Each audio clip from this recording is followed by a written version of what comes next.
어제장에서 이슈가 있었던 업종 살펴보는 기업 이슈 시간입니다. 먼저 어제 코로나19 관련주가 급등했습니다. 중국에서 기존보다 감염력이 강한 신종 코로나 바이러스가 발견됐다는 소식이 전해졌는데요. 우한 바이러스 연구소에 따르면 이 바이러스는 인간 수용체를 통해 침투할 수 있어 동물에서 사람으로 전파될 위험이 있습니다. 심지어 이번 바이러스가 기존 유형보다 인간 수용체에 더 잘 적응해 감염 가능성이 더 높을 수 있다고 주장했는데요. 다만 연구진은 이 새로운 코로나 바이러스가 코로나19 바이러스처럼 인간 세포에 쉽게 침투하지는 못한다고 설명했습니다. 해당 바이러스는 인간에게서 검출된 것이 아니라 연구진이 실험실에서 분리해낸 것이므로 현재 단계에선 인간에게 집단 발현할 가능성은 희박한데요. 그러나 또 한 번 팬데믹이 찾아올 수 있다는 불안감에 관련주의 매수세가 몰린 것으로 풀이됩니다. 마감 상황 보면 메디콕스가 상한가 기록했고요. 수젠텍 10.69%, 유투바이오 6.88%, 랩지노믹스도 6% 넘게 올랐고 녹십자 MS가 5.81% 시세 분출했습니다. 2차 전지주가 우리 증시에서 며칠째 강세 보이고 있습니다.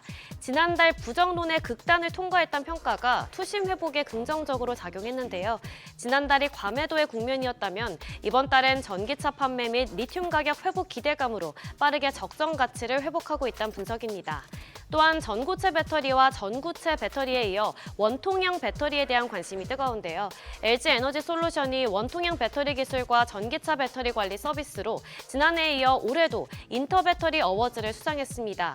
LG엔설의 원통형 배터리인 4680 배터리는 테슬라의 로보택시와 옵티머스에도 사용되는데요. 기존 원통형 배터리 대비 에너지 용량이 최소 5배 이상이고 빠른 충전과 높은 공간 효율성을 갖췄습니다. 이에 따라 앞으로 쓰임새가 더 많아질 것으로 보이는데 그러면서 이 4680 배터리에 납품하는 밸류체인 종목들이 특히 강하게 시세 분출했습니다. 마감 상황 보면 성우는 자사의 제품을 LG엔솔의 4680 배터리에 단독 공급하기로 했다는 소식이 부각되면서 더 크게 올랐는데요. 28.12% 올랐고 나라MND 14.63%, 금양도 14% 가까이 올랐고 메가터치 12.64%, TCC 스틸이 10% 넘게 상승했습니다. 엔비디아가 블랙웰의 발열 문제를 해결하기 위해 수랭식 냉각 업체를 찾고 있다는 소식이 전해지면서 어제 관련주에 대한 투자 심리가 확대됐습니다. 액침 냉각은 전자장비를 전기가 통하지 않는 냉각류에 담가서 열을 식히는 차세대 냉각 기술로 기존 기술보다 효율적이며 전력 소모를 줄일 수 있습니다. 블랙웰의 경우 기존보다 전력 소모량이 많아 발열 관리가 주요 이슈로 떠올랐는데요. 앞서 발열 문제로 주문이 취소되거나 연기된 적도 있죠. 이에 따라 엔비디아가 기존 방식의 한계를 극복하기 위해 수랭식 및 액침 냉각 도입을 추진하면서 관련 기업, 특히 삼성공조가 관심을 받았습니다. 관련주 더 살펴보면 삼성공조가 상한가 기록했고요. 워트 11.59%, GST 3% 넘게 올랐고 3S도 3.23% 올랐고요. KN솔이 2.4% 올랐습니다. 마지막으로 해운주도 좋은 흐름 보였는데요. 미국 정부의 중국 해운과 조선업에 대한 견제책이 구체화됐습니다. 미국 무역대표부는 중국의 해양, 물류, 조선산업의 장악력을 고려해서 중국 선사 및 중국산 선박과 관련한 국제해상 운송 서비스에 수수료를 부과하는 방안을 추진한다고 밝혔는데요.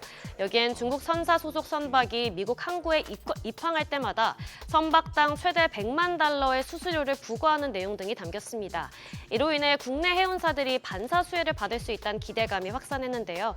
글로벌 선사로선 안전한 한국으로의 발주 고려가 극히 합리적인 선택지가 될 거란 분석입니다.